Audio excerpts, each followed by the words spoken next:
চাচা কি হয়েছে বলেন তো, কি হয়েছে একটু বলেন। আপনি কি জনসভায় এসেছিলেন? জনসভায় আসছিলাম, অফিসে গেছিলাম, আর ওখান থেকে ব্যানার, টোকেন এবং পোস্টার এগুলো নিতে গেছিলাম, হ্যান্ডবিলগুলো।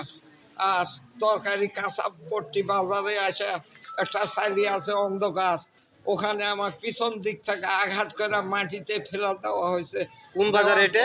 ওই কাঁচা ওই দেলাবাড়ি বাজার গরুহাটি একটা সাইডে আছে অন্ধকারের মধ্যে, তিনজনের টানা দিয়ে পিছন দিক থেকে আঘাত করে মাটিতে ফেলে বুকে পিঠে লাঠি মারা শুরু করেছে, হাঁটুতে একটা লাঠি মারিছে।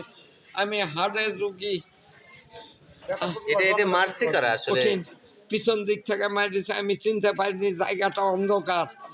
আমার নাম মুশফিকুর রহমান, আমি বিলকরিল্লা 2 নম্বর ওয়ার্ডের ওয়ার্ড সভাপতি, জামাতে ইসলাম, জামাতে ইসলামের সভাপতি, 2 নম্বর ওয়ার্ড, কুসুম্বা 8 নম্বর ইউনিয়ন। আপনাকে কারা মারছে বলে আপনি ধারণা করতে পারেন? আমি অনুমান করতে পারতেছি না, আমি মিথ্যা কথা বলতে পারবো না। পিছন দিক থেকে আঘাত করেছে 3 জনে।